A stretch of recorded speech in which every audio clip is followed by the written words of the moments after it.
এই কাহিনীর সমস্ত চরিত্র এবং ঘটনা সম্পূর্ণ কাল্পনিক।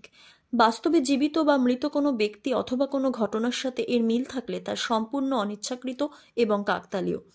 ব্যবহৃত অপ্রাকৃত এবং অলৌকিক ঘটনাক্রম পরিবেশনার উপক্রম মাত্র। কুসংস্কারে বিশ্বাস করবেন না, কুসংস্কার ছড়াবেন না। নমস্কার, 221 বিহারিসন রোড থেকে বলছি। আমি সুমিতেন্দ্র, আর আমার সাথে রয়েছে প্রত্যয়। আজ আপনারা শুনবেন লেখক পল্লব ঘোষের কলমে একটা হাড় হিম করা গ্রাম বাংলার ভূতের গল্প। গভীর রাতে প্রেতের ভর। বিভিন্ন চরিত্রে রয়েছে মধুরা, প্রদীপ্তা, অস্মিতা, আমি আর প্রত্যয়। অ্যাজ প্রমিসড, আপনাদের পরপর দুটো তালদিঘির এপিসোড গিফট করার পর আবার আমরা চলে যাচ্ছি গ্রাম বাংলার অন্যান্য গল্পে। দুর্ধর্ষ রেসপন্স আপনাদের থেকে, সেই কমেন্টসগুলো আজকে পড়ব একদম ভিডিওর লাস্টে। তাহলে এখন গল্পটা শুরু করা যাক।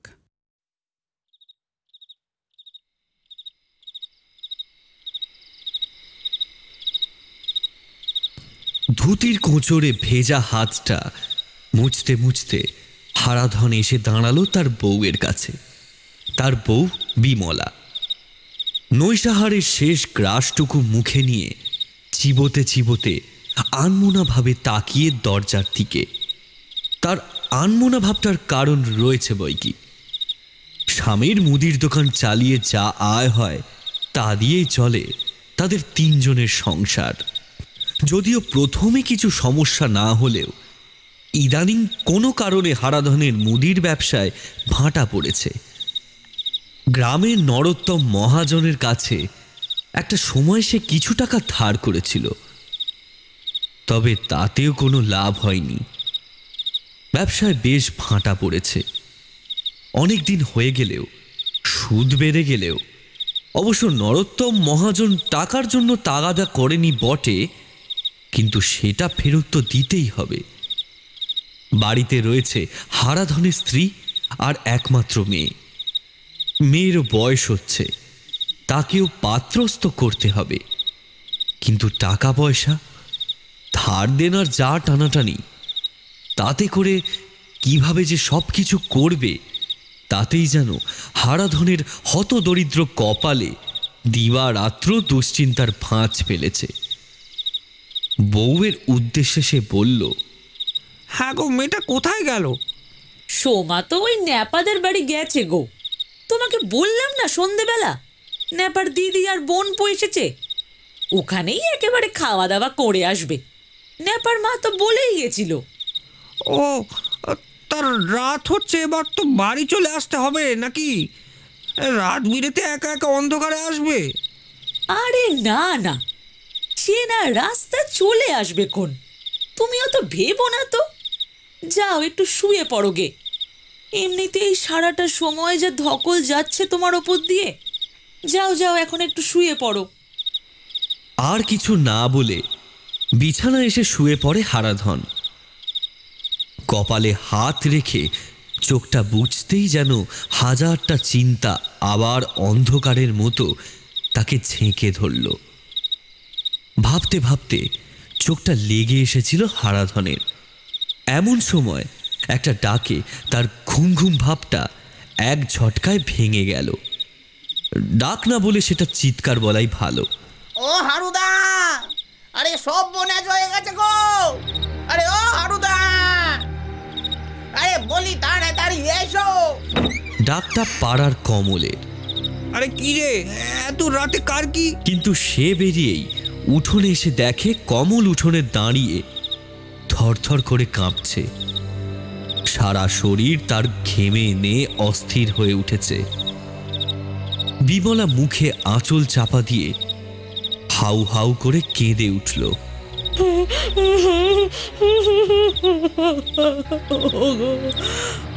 আমাদের মেয়ে। হারাধন ধমক দিল। আরে না কেঁদে বলো না কি হয়েছে? কমল হাঁপাতে হাঁপাতে বলল, দাদা দাদা, সোমা শ্মশান ধারে পাকুড়তলায় গাছ থেকে চলে। শেষের কথাগুলো আর ঠিক করে শোনা হলো না হারাধনের। আকস্মিক, অনভিপ্রেত এবং সর্বোপরি নিজের মেয়ের নামে এরকম কথা শুনে হঠাৎ করেই যেন তার সমস্ত ইন্দ্রিয় শক্তি বাহ্য অনুভূতি থেকে এক ঝটকায় শত শত যোজন ধরে সরে এসেছে। কমলের শেষ কথাগুলো যেন হাওয়ায় মিশে হারিয়ে গেল। বিকট একটা আর্তনাদ বেরিয়ে এলো হারাধনের মুখ থেকে। সে পাগলের মতো লাফ দিয়ে কাঁদতে কাঁদতে ঘর থেকে বেরিয়ে অন্ধকারে মিশে গেল। বিলাপ করতে করতে তার পিছু নিল বিমলা, আর কমল ছুটে গেল চিৎকার করে পাড়ার লোক ডাকতে।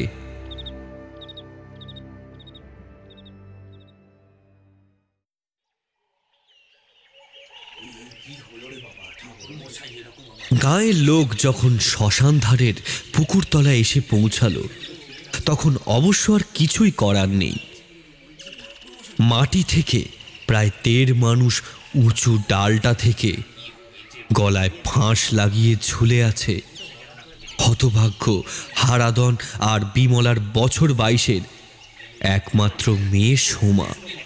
গ্রামবাসীর টর্চ, হ্যাজাক, হ্যারিকেনের আলো গিয়ে পড়েছে সোমার মুখে, সারা শরীরে। চোখ মুখের ভয়ঙ্কর অভিব্যক্তি, ঠোঁটের এক পাশ দিয়ে পেরিয়ে আসা জীব মৃত্যুর শেষ মুহূর্তের যন্ত্রণার ছবিকেই যেন ফুটিয়ে তুলেছে। চোখ দুটো কিরকম বিভৎস ঠিকরে বেরিয়ে এসেছে যেন। পা দুটো মাটি থেকে ওপরে টান টান হয়ে শূন্যে ঝুলছে। সেদিকে তাকিয়ে চিৎকার করে একটা সময় জ্ঞান হারালো বিমলা। কিংকর্তব্য বিমূঢ় হারাধন পাথরের মূর্তির মতো নিজের সদ্য মৃত মেয়ের ঝুলন্ত দেহের দিকে তাকিয়ে ধপ করে হাত পা ছড়িয়ে মাটিতে বসে পড়ল। তার মুখে নেই কোনো চিৎকার, কোনো বিলাপ। বুক ফাটা কান্না, হাহাকার কেবল শোক দুঃখের একমাত্র প্রদর্শন নয়, নিঃশব্দ প্রতিক্রিয়াহীন নিস্তব্ধতা তীব্র থেকে তীব্রতর, গভীর থেকে গভীরতর বেদনাকে সূচিত করে। মানুষ বাক শক্তিহীন জড় ভরতের মতো বসে দেখতে থাকে নিজের সর্বনাশ। হারাধনের অবস্থাও এখন সেরকম। তাদের একমাত্র সন্তান ছিল, এখন আর নেই। ন্যাপাদের বাড়ি থেকে সোমা খুব একটা রাত করে বেরোয়নি। ন্যাপার বাড়ির লোক চেয়েছিল এগিয়ে দিতে, কিন্তু সোমা কাউকে আসতে দেয়নি। প্রথমটা সবাই ভেবেছিল যে এই গ্রামে ছোট থেকে হেসে খেলে ছুটে বেরিয়ে মানুষ হয়েছে সোমা। রাস্তাঘাট সবকিছুই তার জানাশোনা। রাতে তাকে এপাড়া থেকে ওপাড়া বাড়ি ফেরার জন্য কাউকে এগিয়ে দেওয়ার দরকার হবেও না। কিন্তু সোমার কাউকে আসতে না দেওয়ার পেছনে যে এমন ভয়ঙ্কর একটা উদ্দেশ্য থাকবে তা কেই বা কল্পনা করেছিল। কোমল প্রকৃতির ডাকে সাড়া দিয়ে বড় কাজ সারতে পাকুড়তলার জলা জমিতে এসেছিল। সোমার ঝুলন্ত নিথর দেহটা তার হ্যারিকেনের আলোতেই প্রথম আবিষ্কৃত হয়। সেই ছুটে গিয়ে খবর দেয় সোমার বাড়িতে। ধরাধরি করে দেহটা নামিয়ে এনে রাখা হলো হারাধনের বাড়ির উঠোনে। গ্রাম শুদ্ধ লোক ভেঙে পড়ল হারাধনের বাড়ির উঠোনে। বিমলার জ্ঞান ফিরেছে বটে, তবে বারবার মৃত মেয়ের বুকে হাত রেখে বিলাপ করতে করতে নিস্তেজ হয়ে যাচ্ছে। পাড়ার মেয়ে বউরা তাকে ঘিরে ধরে সান্ত্বনা যতটুকু দেওয়া যায় দেওয়ার চেষ্টা করছে, কিন্তু কি লাভ? যা হয়েছে তা না চাইলেও না পারলেও মেনে নিতেই হবে। আর সেই চেষ্টাই হয়তো মনে মনে করছে হারাধন। তার মুখে কোনো চিৎকার নেই, কেবল একটা সরু জলের ধারা তার 2 চোখ দিয়ে গাল বেয়ে নেমে গেছে। ভিড়ের মধ্যে থেকে নরোত্তম মহাজন এগিয়ে এলো তাকে সান্ত্বনা দেওয়ার জন্য। ব্রাহ্মণ ডেকে শেষ কৃত্যের পূর্বে যা করণীয় সবকিছুই করা হলো। ভোরের আলো মোটামুটি ফুটতেই লোকজন কাঠ কাটার কাজে লেগে গেল। শোকে দুঃখে একটা অশ্রুসিক্ত পরিবেশ ধীরে ধীরে ঘিরে ধরেছে হারাধনের বাড়িটা। মেয়ে মহলের চিৎকার আর কান্না বুঝিয়ে দিচ্ছে ঘটনার গভীরতা। শ্মশানে যথারীতি চিতা সাজানো হলো। কিচ্ছু হয়নি আমার মেয়ের, কিচ্ছু না, কিচ্ছু না, হতেই পারে না, কখনো না, কখনো কখনো কোনো খারাপ কিছু হতে পারে না, কখনো না। মেয়ের মৃতদেহটা তোলবার সময় সেটা আঁকড়ে ধরে চিৎকার করে আটকানোর চেষ্টা করল বিমলা, কেউ নেই, কেউ নেই। কিন্তু তাকে প্রতিহত করতে এগিয়ে এলো তার হতভাগ্য স্বামী। কি বা করবে? নিয়তিতে যে এভাবেই ওর অকাল মরণ লেখা ছিল। কষ্ট হোক, যন্ত্রণা হোক, সেটাকে মেনে নিতেই হবে। সুখ দুঃখ সব বুকে করে নিয়েই বাকি জীবনটা কাটাতে হবে। থেমে থাকা যে মৃত্যুরই সমান। দাউ দাউ করে চলতে থাকা চিতার দিকে তাকিয়ে আছে গ্রামের সকলে। কারোর কারোর মনে এখনো অবিশ্বাসের ছাপ স্পষ্ট। এত কম বয়সের একটা মেয়ে যে এভাবে চোখের সামনে ছাই হয়ে যাচ্ছে, সেটা যেন মেনে নেওয়া যাচ্ছে না। সেই সাথে কারোর কারোর মনে প্রশ্ন জাগছে, সোমার আত্মহত্যা করার কারণ কি?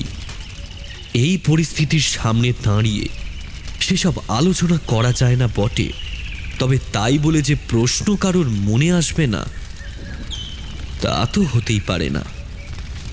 শুধু উত্তরটা না পেয়ে এর পেছনের কারণটা যে যার মতো ভালো মন্দ ইত্যাদি ভেবে সাজিয়ে নিচ্ছে। ব্রাহ্মণ বিধান দিলে, অপঘাতে মরা, যত তাড়াতাড়ি সম্ভব শ্রাদ্ধ শান্তি করে দেওয়া দরকার। হারাধনের এক বেলা পেটের খাবার জোটে না, তাই আবার এসব। সে কি বলবে কিছুই ভেবে পেল না। মুশকিল আসান করতে গিয়ে এগিয়ে এলো নরোত্তম মহাজন। হারাধনের কাঁধে হাত রেখে বলল, দেখো হারুদা, মেয়ের পরলোকের কাজ তো করতেই হবে, তাই না? অন্তত মৃত্যুর পর সোমার আত্মা যাতে শান্তি পায়, সেই জন্য তুমি ভেবো না। খরচাপাতি দরকার যা লাগবে আমি আছি, হাজার হোক। বোনটা আমার। নরোত্তম মহাজন তাকিয়ে থাকে চিতার দিকে। আগুনের হলকা ওপর দিকে উঠে গাছের পাতাগুলো কেমন যেন ঝলসিয়ে তুলিয়ে দিয়ে যাচ্ছে। হারাধন নরোত্তমের দিকে কৃতজ্ঞতার দৃষ্টিতে তাকিয়ে থাকে। একই তার কাছ থেকে ধার নেওয়া আছে, তাই আবার সেটা ফেরত না চেয়ে বিপদের দিনে তাকে সাহায্য করার জন্য এগিয়ে এসেছে নরোত্তম মহাজন। সত্যি এরকম মানুষ হয় না। মনটা কিরকম যেন ভারী হয়ে এলো হারাধনের। কোথা থেকে বারবার কিরকম যেন একটা দমকা হাওয়া এসে দুলিয়ে দিয়ে যাচ্ছে শ্মশানের শোকাচ্ছন্ন স্তব্ধ পরিবেশটা। দুজন লোক বাঁশ নিয়ে জ্বালানি কাঠখড় অনবরত গুঁজতে লাগলো চিতার ভেতর, যাতে আগুন না নিভে যায়।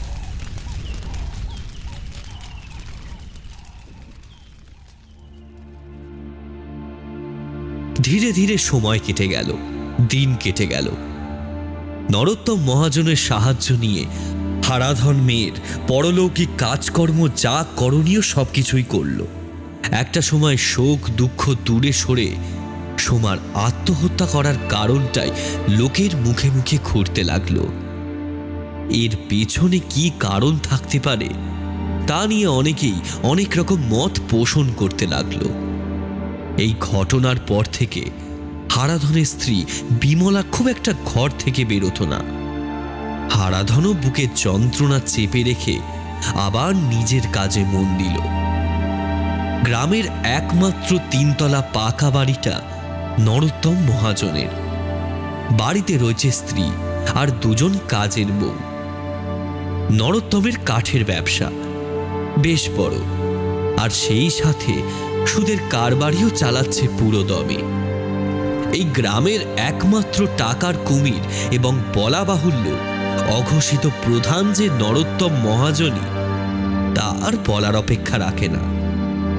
নরোত্তমের পূর্বপুরুষরাও এভাবে বেশ একটা দম্ভের সাথেই গ্রামে নিজেদের জীবন অতিবাহিত করে গেছেন।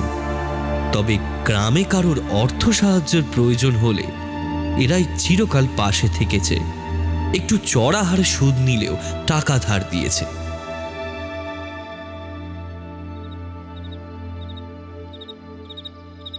একদিন সন্ধ্যায় নরোত্তম নিজের ঘরে বসেছে ব্যবসার হিসেবের খাতাটা নিয়ে। স্ত্রী দামিনী গিয়েছে কাপড় ছেড়ে সন্ধ্যা দিতে। ঘরের জানালার পাল্লা খোলা, তবে ভেতরে পর্দা টাঙানো। মাঝে মাঝে মৃদু হাওয়ায় দুলছে সেটা। বিজলি বাতির আলোয় খাতাটা ফেলে গুনগুন করে হিসেব করছিল নরোত্তম। 7 আর 6 13, 3 হাতে থাকে 1 2 আর 2 4 আর আচমকা একটা কিরকম ঠান্ডা হাওয়া যেন ঘূর্ণির মতো জানালার পর্দা সরিয়ে ঘরে ঢুকে উল্টে দিয়ে গেল খাতাপত্রের পাতাগুলো। আর সাথে সাথে বিকট একটা মহিলা কণ্ঠের চিৎকার। রীতিমতো চমকে উঠল নরোত্তম। এ তো তার স্ত্রী দামিনীর গলার আওয়াজ। কিন্তু এমন ভয়ার্ত চিৎকারের কারণ কি? কিছু বিপদ আপদ হলো না তো? তড়িঘড়ি চেয়ার ছেড়ে উঠে দাঁড়ালো নরোত্তম। খাতার পাতার মাঝে কলমটা গুঁজে সেটা বন্ধ করে ডাকতে ডাকতে ছুটে বেরিয়ে এলো ঘর থেকে। দামিনী, দামিনী, দামিনী বলে বেরিয়ে এসেই যার পর নাই বিরক্ত হলো নরোত্তম। বাড়ির কাজের লোকগুলো এমন সময় ধারের কাছে নেই যে একটু সাহায্য করবে। সুযোগ পেলেই সব ফাঁকি মারতে ব্যস্ত। হাতে 1.5 ব্যাটারির বড় টর্চটা নিয়ে এক ছুটে বারান্দা পেরিয়ে উঠোনে এসে নামল নরোত্তম। বাইরেটা কিরকম খুটখুটে অন্ধকার, বোধহয় আকাশে মেঘ করে আছে। সেই সাথে চারিদিক থেকে একটা হাওয়ার ঘূর্ণি এসে যেন ঘিরে ধরেছে নরোত্তমের গোটা বাড়িটা। কোথা থেকে রাজ্যের এক রাশ ধুলো এসে পড়ল নরোত্তমের চোখে মুখে। চোখ কচলে হাত মুখ ছেড়ে সে এদিক ওদিক টর্চের আলো ফেলতে লাগলো। দামিনী, দামিনী তুমি কোথায়? তার আলো গিয়ে আটকে গেল কিছুটা দূরে তুলসী মণ্ডপের সামনে। দামিনী মুখ থুবড়ে পড়ে আছে মাটিতে।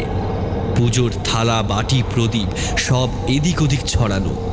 নরোত্তম সেদিকে ছুটে গেল। দামিনীর মাথাটা তুলে নিজের কোলে রেখে ডাকতে লাগলো। দামিনী, দামিনী চোখ খোলো। দামিনী, দামিনী কি হয়েছে? চোখ খোলো দামিনী। দামিনীর কোনো সাড়া নেই। নরোত্তম বুঝল দামিনী সংজ্ঞা হারিয়েছে। ঝোড়ো হাওয়ার বেগটা এক ঝটকায় যেন কিরকম জাদু বলে অনেকটা কমে এলো। কাজের লোকগুলো এখনো আসছে না দেখে নরোত্তম এবারে রেগে ডাক দিল। আরে ও পারুল, কোথায় গেলি রে তোরা? কানে তুলো গুজে ঘুমাচ্ছিস নাকি সব? আরে তাড়াতাড়ি আয় রে। মিনিট খানেকের মধ্যেই বাড়ির ভেতর থেকে কাজের বউ দুজন হ্যাজাক নিয়ে ছুটে এলো। দামিনীর এই অবস্থা দেখে তারা হতবাক। ও মা, বৌদিমণির কি হয়েছে? আরে ছাই, কি হয়েছে আমি নিজেই জানি না। চল চল, আগে তোদের বৌদিকে ধরাধরি করে ঘরে নিয়ে চল তো দেখি। দামিনীকে ধরাধরি করে ঘরে এনে শোয়ানো হলো। চোখে মুখে জল দেওয়া হলো। দামিনীর জ্ঞান এলো। তার চোখ আধ বোঝা হয়ে কিরকম যেন একটা ঘোরের মধ্যে পড়ে রইল। কোনো কথার সাড়া দিল না। নরোত্তম ব্যস্ত হয়ে পাশের গ্রামের নবীন ডাক্তারকে খবর দেবে কিনা ভাবছে। এমন সময় গঙ্গু করে একটা অস্ফুট গোঙানি দিয়ে হাত পা খেঁচে গাব ফলের মতো গোল গোল চোখ করে বিছানায় উঠে বসলো দামিনী। তারপর একটা অদৃশ্য কিছু ধাক্কায় যেন তার মাথাটা সামনের দিকে ঝুঁকে গেল। খোঁপার চুল খুলে সামনের দিকে লুটিয়ে পড়ল। দামিনী, দামিনী, কি হয়েছে দামিনী? কি কষ্ট হচ্ছে বলো? নরোত্তম তার দুই কাঁধে হাত রেখে তাকে বার দুয়েক নাড়া দিল। এতক্ষণে দামিনী একটু একটু করে মুখ তুলে আচ্ছন্নের মতো বলল, কে কে কে কে? দামিনীকে আরো কিছুক্ষণ শুইয়ে রাখা হলো। তার ঘোর কেটে পুরোপুরি জ্ঞান আসতে আরো ঘন্টা খানেক লাগলো। পারুল তাকে একটু গরম দুধ এনে দিল। নরোত্তম তার পাশে এসে বসে বলল, কি গো, শরীর খারাপ লাগছে?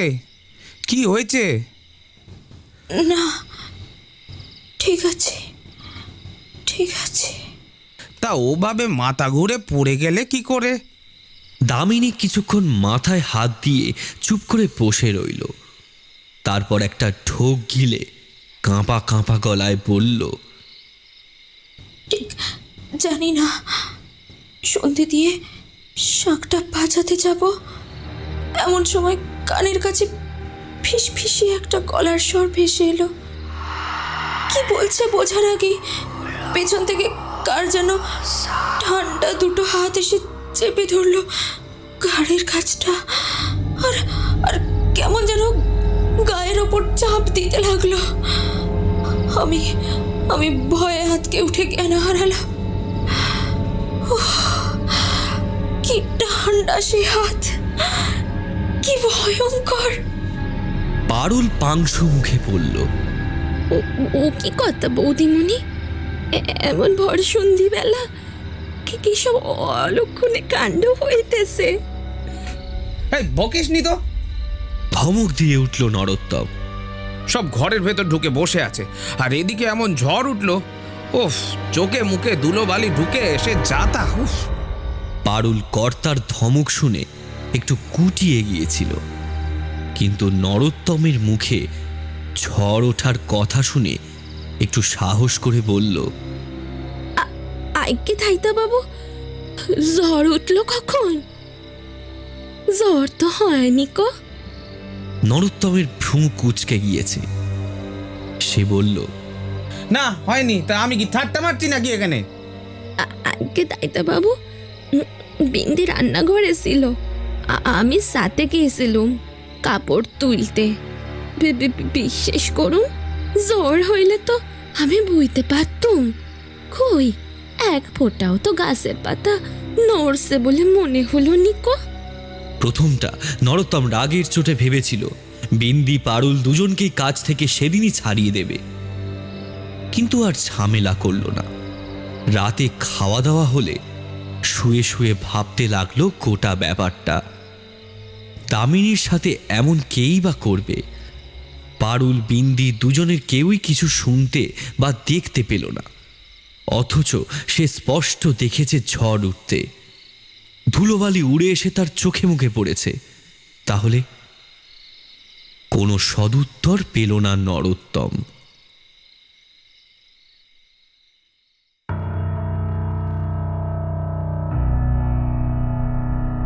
সেদিনের পর থেকে শুরু হলো আরেক নতুন বিপত্তি। দামিনীর যেন আর সাংসারিক কাজে সেরকম মন লাগে না। সারাদিনটাই প্রায় ঘরে শুয়ে বসেই কাটিয়ে দেয়। অন্য সব কাজকর্মের সাথে সাথে খাওয়ার প্রতিও কিরকম যেন একটা অরুচি ধরে গেছে তার। ঠিক করে খায় না। শরীর দিন দিন শুকিয়ে যেতে লাগলো তার। আর দিনের আলো ফুরিয়ে এলেই ঘরে একা থাকতে ভয় পেতে লাগলো। কি হয়েছে, কেন হয়েছে, দামিনী নিজেও কিচ্ছু বুঝতে পারল না। নরোত্তম পাশের গ্রাম থেকে ডাক্তার এনে দেখালো। ডাক্তার এসেও দামিনীর শরীরে কোনো রোগ আছে বলে ধরতে পারল না। তবুও খাবারে রুচি আনার জন্য কিছু টনিক দিয়ে গেল। পাড়ার বয়োজ্যেষ্ঠরা কেউ কেউ বিধান দিল শহরে নিয়ে ভালো ডাক্তার দেখিয়ে হাওয়া বদল করে আসার জন্য। কেউ কেউ মনে করল সেদিনের ঘটনার পর নরোত্তমের ভিটের ওপর অশুভ দৃষ্টি পড়েছে। বাড়িতে দোষ কাটিয়ে একটা পুজো যজ্ঞ করা দরকার। যাই করুক, সবকিছুর জন্যই একটা খরচ লাগবে। নরোত্তমের কাছে সেটা কিছুই ব্যাপার ছিল না। কিন্তু ওই দিনের পর থেকেই নরোত্তমের কর্মজীবনেও যেন ভাঁটা পড়েছে। ব্যবসাতেও কিরকম লোকসান হচ্ছে, সুদের কারবারিতেও মার খেয়ে যাচ্ছে। এই অবস্থায় গ্রামের লোকের কথা শুনে এটা ওটায় খরচ করতে একদম মন চাইল না নরোত্তমের। কি জন্য যে এসব হচ্ছে তা সে নিজেও বুঝে উঠতে পারছে না। ব্যবসায় লাভ লোকসান তা সাময়িক হতেই পারে, তা বলে বাড়ির গিন্নির এমন দিনের পর দিন শরীর ভেঙে যাওয়া, এভাবে তো বেঁচে থাকা যায় না। কি করবে বুঝে উঠতে পারে না নরোত্তম। একদিন নরোত্তম কি একটা কাজে একটু বেরিয়েছিল। সন্ধ্যা হয়ে আসায় পারুল জলের বালতি নিয়ে মগ নিয়ে বলল, বিন্দি রে, বলি কলসিটা নিয়ে আয়, জলটা ভরে নি দেখি। সন্ধি হয়ে এলো, এখনো জল ছল ভরা হয়নি কো। দেখলে পরে দায়দাবাবু চিৎকার করে বাড়ি মাথায় তুলবেন। আয় আয়, কলতলায় আয়, দেরি করিস নে কো। এই বলে সে জলের জায়গা নিয়ে কলতলার দিকে চলল। নরোত্তমের বাড়ির সামনে শান বাঁধানো নলকূপ। বাড়ির খাওয়ার জল এখান থেকেই ভরা হয়। পারুল জলের বালতি নিয়ে কলতলায় রেখে সেগুলো জল দিয়ে ধুতে লাগলো। সন্ধ্যা বেশ অনেকটাই ঘনিয়ে এসেছে। মশা কামড়ে খেয়ে ফেললো একেবারে। তার সেই সুযোগে পারুল জলে ভেজা পায়ে সাময়িক আস্তানা গেড়েছে রক্ত চোষা মশার দল। তার বোঁবো ডানার অস্বস্তিকর শব্দ আর কামড়ের চোটে পা হাতে চাপড়ে চুলকে পারুল বিরক্ত হয়ে হাঁক দিল। আরে ও মুখপুরি বিন্দি, আয়লো আয়, মশাই যে আমারে ছিঁড়ে খেলো, তাড়াতাড়ি আয়লো আয়। ও বাবা গো, ও বাবা গো, ও বাবা গো, পারুলদি। এই তো বিন্দির গলার আওয়াজ। আওয়াজটা এসেছে বাড়ির পেছনের বাগানের দিক থেকে। পারুল চমকে উঠে এক প্রকার ছুটে ছুটে চলে গেল বাড়ির পিছন দিকটায়, যেখান থেকে আওয়াজটা এসেছে। বাড়ির পেছনে কিছুটা বাগান, আর তার এক ধারে শান বাঁধানো পুকুর ঘাট। পারুল ছুটে গিয়ে সেখানে দাঁড়ালো। বিন্দি এক ধারে দাঁড়িয়ে থরথর করে কাঁপছে। কিন্তু সেটার থেকেও ভয়ঙ্কর দৃশ্য বিন্দির অঙ্গুলি নির্দেশে দেখতে পেল পারুল। বাঁধানো শানের ঘাটের এক ধারে লম্বা পেয়ারা গাছটার তলায় আলো আঁধারিতে দাঁড়িয়ে আছে দামিনী। পরনের কাপড়খানা জলে ভিজে পুরো গায়ের উপর লেপে বসে গিয়েছে। মাথার কালো চুল ভিজে চপচপে হয়ে মুখের সামনে অর্ধেকটা জুড়ে নেমে গিয়েছে বুকের ওপর। আর তার থেকেও যেটা ভয়ঙ্কর, দামিনী নিজের দাঁতের পাটিতে চেপে ধরেছে তাদের বাড়ির জল ভরার পেতলের কলসিখানা। এত ভারী জল ভর্তি পেতলের কলসিখানা এভাবে যে কেউ দাঁতের পাটিতে চেপে ধরে রাখতে পারে তা দেখেই যেন পারুল ভয়ে বিস্ময়ে পাথরের মূর্তির মতো থমকে দাঁড়িয়ে গেল। তার যেন নড়ার ক্ষমতা নেই, হারিয়ে গেছে বাক শক্তি। দামিনী এবার মুখ থেকে নামিয়ে ছুঁড়ে ফেলে দিল কলসিখানা।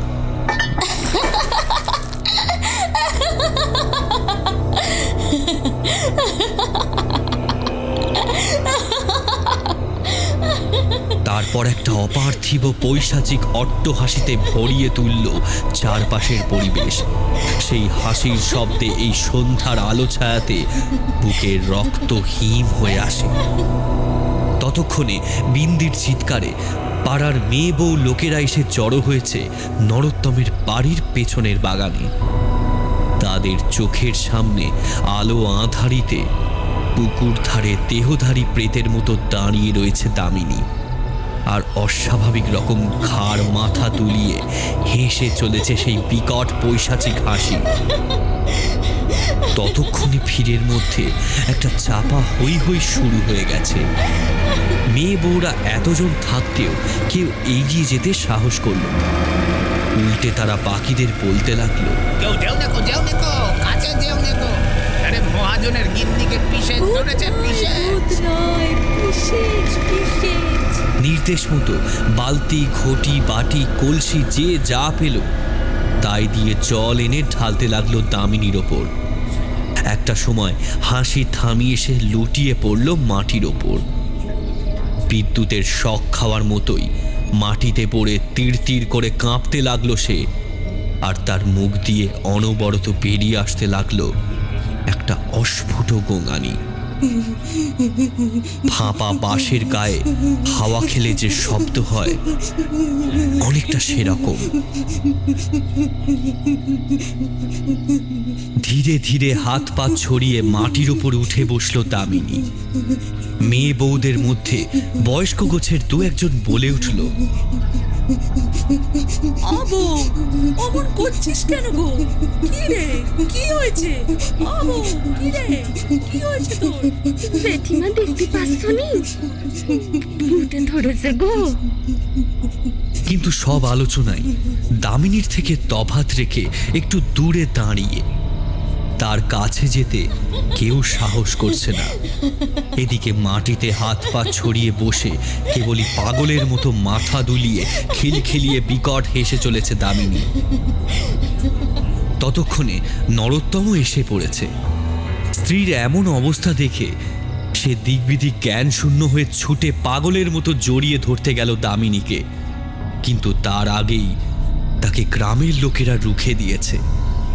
কারণ সামনে ওভাবে বসে যে মহিলা অমন প্রেত সুলভ হাসি হাসছে, সে আর যাই হোক দামিনী হতে পারে না। দামিনী, তোমার কি হলো দামিনী? বলে পাগলের মতো হাহাকার করতে লাগলো নরোত্তম। তাকে সামলাতে কিছুজন ব্যস্ত হয়ে পড়ল। ভিড়ের মধ্যে থেকে রাখাল ব্রাহ্মণ বিধান দিল, এই কে আছো? তাড়াতাড়ি যাও দেখি, ও গায়ের বদ্যি ওজাকে ডেকে আনো গে, তাড়াতাড়ি যাও। জনাচারেক ছেলে ছোকরা ছুটল পাশের গ্রাম থেকে বদ্রি ওঝাকে ডেকে আনতে। বিন্দির মুখ থেকেই শোনা গেল ঘটনার কথা। সন্ধ্যা হয়ে যাওয়ায় সে রান্নাঘরে এসে দেখে কলসি নেই। ওদিকে কলসি খুঁজতে খুঁজতে তার চোখ যায় দামিনীর ঘরের দিকে। ঘর হাট করে খোলা, ভেতরে কেউ নেই। কি মনে হতে সে ছুটে বেরিয়ে আসে এই পুকুর ঘাটে, আর এসে দেখে এই বিপত্তি। কলসি মুখে করে নিয়ে দামিনী প্রথমে পুকুরের জলে ডুব দেয়, তারপর জল ভর্তি ওই কলসি দাঁতে চেপে উঠে আসে পারে। নেহাত প্রেতের কাজ না হলে এত ক্ষমতা মেয়ে মানুষ কেন, পুরুষ মানুষেরও হয় না। আধ ঘন্টার মধ্যেই বদ্রি ওঝা ঝোলা নিয়ে ঘটনাস্থলে এসে পৌঁছালো। ততক্ষণে দামিনীর হাসি আবার থেমে গিয়ে শুরু হয়েছে বিভৎস গোঙানি।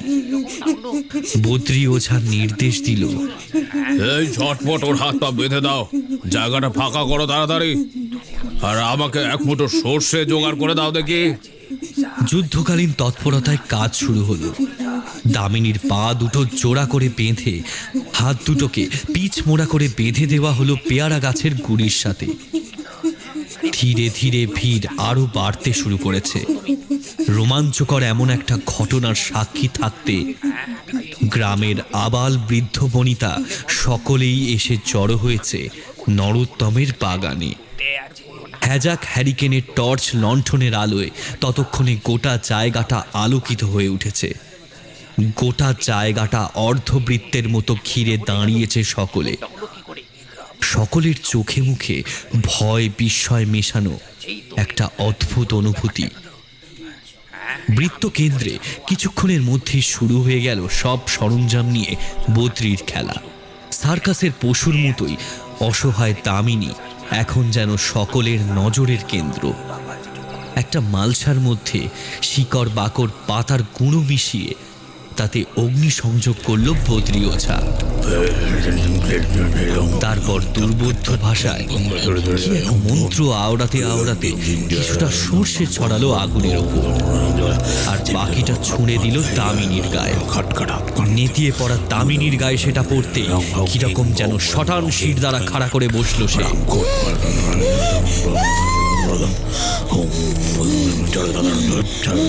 লোকজনের ভয় আর বিস্ময়ের বারদ দুটোই ততক্ষণে চরমে উঠেছে।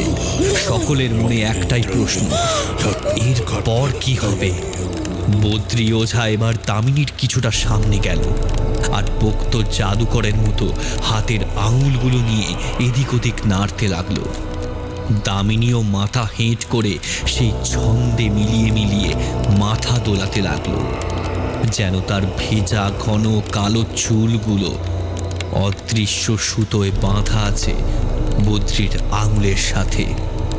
বসে বসে সে নাচছে, বদ্রী নাচাচ্ছে। এতগুলো লোক রুদ্ধশ্বাসে দেখতে লাগলো সবটা।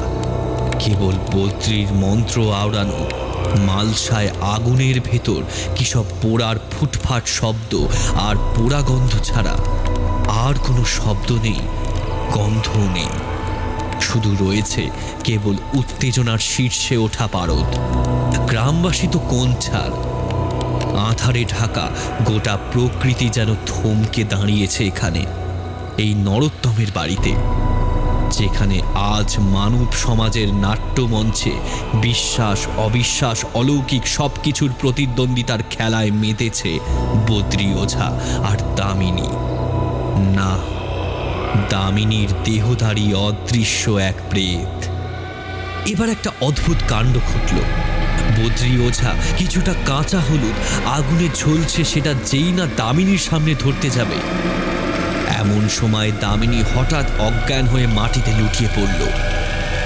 বদ্রী ওঝা কি বুঝলো কে জানে, হাত তুলে সে নির্দেশ দিল জল এনে দামিনীর মাথায় ঢালার জন্য। তার নির্দেশ মতো কয়েকজন কলসি বালতি নিয়ে ছুটে গেল। ঝটপট জল ঢালা হলো দামিনীর গায়ে মাথায়। ওই পুকুরের থেকেও বোধহয় এখন বেশি জল রয়েছে দামিনীর গায়ে। নাও নাও, ঢালো ঢালো, আরো জল ঢালো। ভালো করে ভিজিয়ে দে রে, ভিজিয়ে দে, গাটা যে একেবারে পুড়ে যাচ্ছে। ঘণ্টাখানেক নাট্যশালায় ইতি টেনে বদ্রী ওঝা বলল, দেখো বাবা নরোত্তম, তোমার বউয়ের ওপর ভূতের ভর হয়েছিল, তা সেটা কে কেন আমি তা বুঝতে পারিনি। বোঝার আগেই সে দামিনীর শরীর ছেড়ে বেরিয়ে গিয়েছে। এখন ওটার বিপদ নেই, কিছুক্ষণ পরেই জ্ঞান ফিরে আসবে। তবে বিপদ যে পুরোপুরি কেটে গিয়েছে তা হলফ করে বলতে পারি না। তাইলে উপায় বদ্রী কাকা?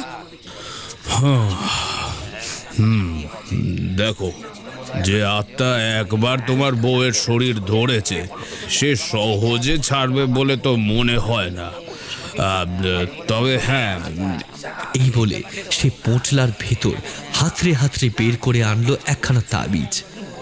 সেটা নরোত্তমের হাতে দিয়ে বলল,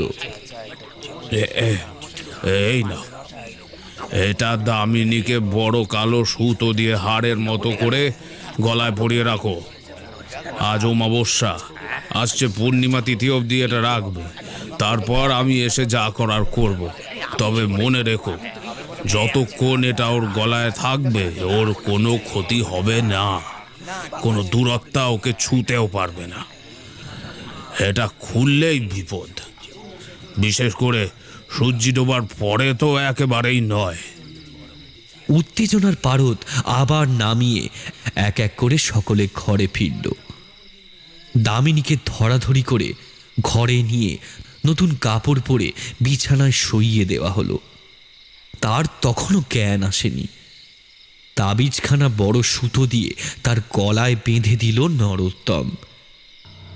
এই ঘটনার পর থেকে গ্রামে আবার নতুন চর্চার বিষয় হলো ভূতের ভর।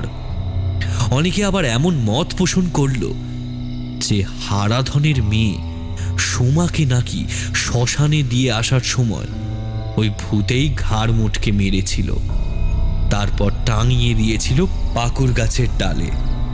গ্রামে তাই শ্মশান কালীর পুজো করা দরকার, এমন প্রস্তাবও দিল কেউ কেউ।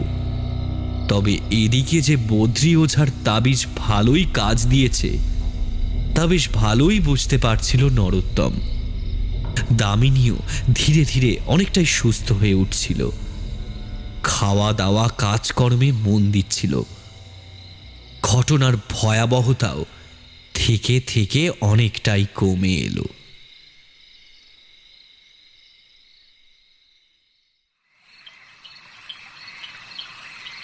দিন 10 পরের কথা, একদিন মাঝরাতে হঠাৎ করে ঘুম ভাঙল নরোত্তমের। বিকট গরম করছে তার, বুঝল কারেন্ট চলে গিয়েছে। পাশে শুয়ে অঘরে ঘুমোচ্ছে তার স্ত্রী দামিনী। উঠে গেল নরোত্তম। তারপর দালানের দিকের জানালাটা খুলতেই দমকা একটা ঠান্ডা হাওয়া ঢুকল ঘরের ভেতর। ঘামে ভেজা শরীরে হাওয়াটা লাগতেই বেশ আরাম বোধ করল নরোত্তম। একটা সিগারেট ধরিয়ে সে দরজা খুলে বেরিয়ে এলো বারান্দায়। রেলিংয়ে চাঁদের মৃদু আলোটা পড়ে একটা বেশ মায়াবী পরিবেশ সৃষ্টি হয়েছে। আকাশের ওই অর্ধবৃত্ত চাঁদের দিকে তাকিয়ে নরোত্তম ভাবতে লাগলো, যে ঝড়টা কিছুদিন আগে তার উপর দিয়ে বয়ে গেছে, বদ্রী ওঝার কৃপায় এবারের মতো রক্ষা পেয়েছে তারা। কতক্ষণ সে এভাবে বাইরের দিকে তাকিয়েছিল খেয়াল নেই। হঠাৎ পেছন থেকে একটা গয়নার মৃদু ঝংকার শুনে হুঁশ ফিরল নরোত্তমের। হ্যাঁ, কে?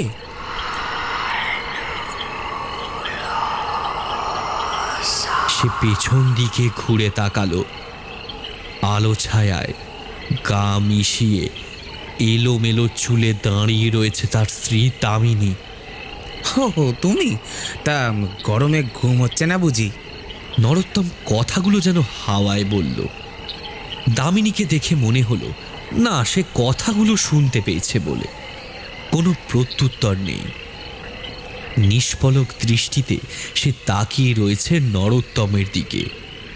মৃদু হেসে নরোত্তম বলল, আচ্ছা বেশ, এসো, এখানে এসো, দেখো কি সুন্দর হাওয়া দিচ্ছে।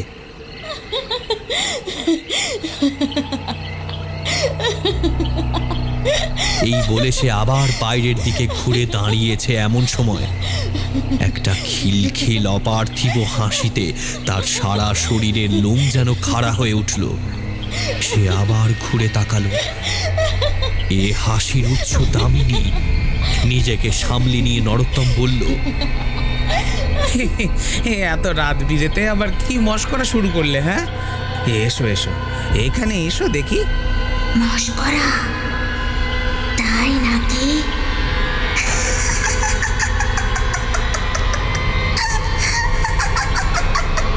খিলখিলিয়ে হেসে উঠল দামিনী।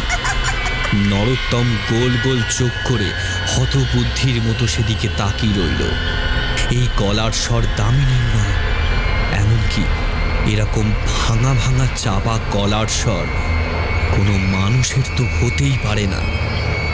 কিন্তু এই গলার স্বরটা কেমন যেন তার চেনা লাগলো, খুব চেনা। কোথায় শুনেছে সে? এমন সময় নরোত্তমের চোখে পড়ল একটা দৃশ্য।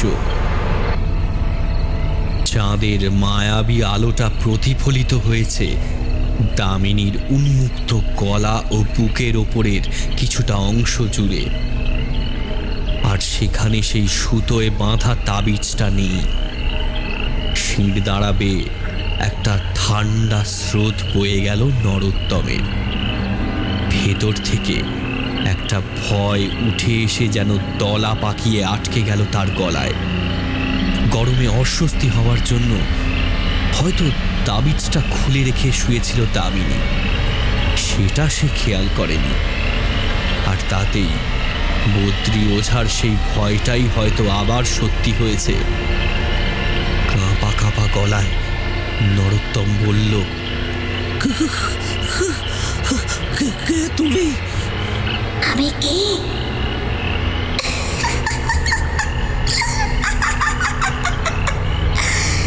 চিনতে পারছো না নরোত্তম মহাজন? তাছাড়া আমার মতো গরিবের ছিটে কি তোমার মতো বড় লোক মনে রাখতে পারে? মাথায় যেন বাজ পড়ল নরোত্তমের।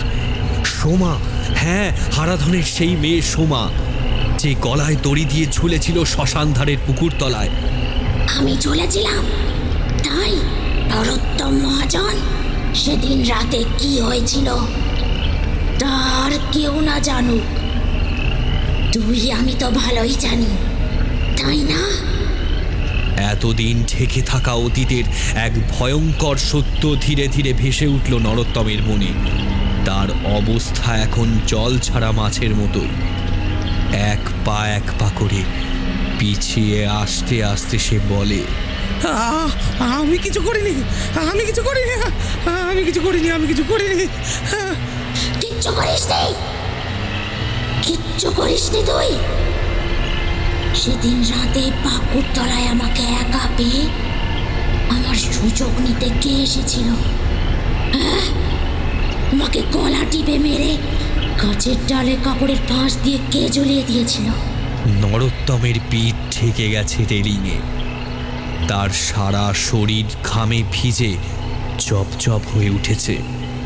দামিনীর চোখ যেন রক্তবর্ণ, হাওয়ায় এলোমেলো হয়ে উঠছে তার চুল। আরো ভয়ঙ্কর লাগছে তাকে আজ, কেন তার ভেতর আজ প্রতিশোধের নেশায় ফুঁসছে সোমার অতৃপ্ত আত্মা। সেদিন রাতে যে তোকে বললাম যে এবারে আমি সব ফাঁস করে দেব তোর নোংরামির কথা, কেমন ভাবে আমার বাবার দুরবস্থার সুযোগ নিয়ে তুই আমাকে শাসিয়ে সুযোগ নিয়েছিস। দিনের পর দিন, দিনের পর দিন যখনই আমি বাধা দিতে গেছি, তুই খালি বাবাকে তেনায় ডুবিয়ে মারার ভয় দেখিয়েছিস। অনেক সহ্য করেছি। সেদিন রাতে তুই যেই আমার গায়ে হাত দিয়ে ওসব আবার বলতে গেলি, আমি তখন চেঁচিয়ে উঠলাম।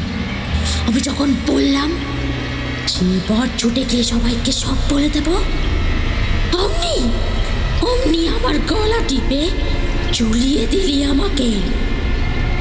কেউ তো তোর আসল রূপটা দেখতেও পেল না, আর পাবেও না। সবাই তোর মরা মুখ দেখবে এবারটাই।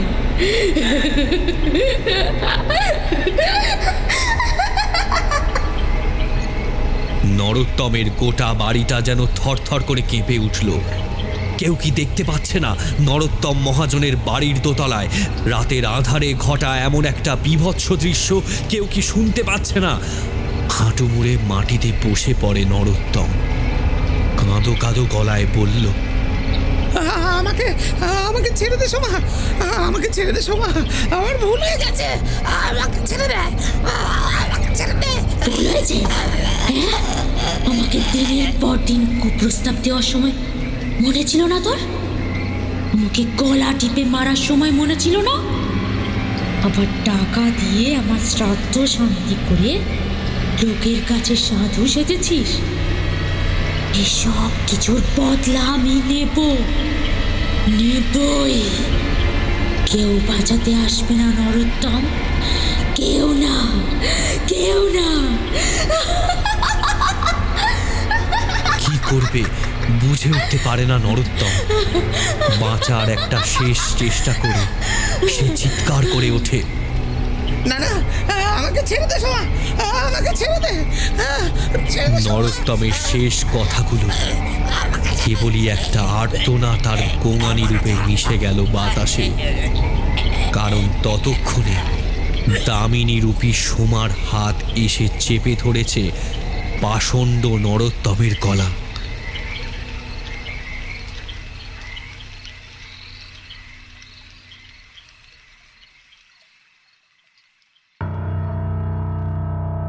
নরোত্তমের ঘাড় মটকানো মৃতদেহটা পরদিন সকালে আবিষ্কৃত হয়েছিল তার বাড়ির দোতলার বারান্দায়। অসহায়ভাবে সে পড়েছিল, চোখে মুখে মৃত্যু পূর্বের যন্ত্রণা আর ভয়ের ছাপ স্পষ্ট। কেউ কেউ বলতে লাগলো এটা নাকি সেই ভূতের কাজ যে হারাধনের মেয়ে সুমাকে ঘাড় মোটকে ঝুলিয়ে দিয়েছিল পাকুড় গাছের ডালে।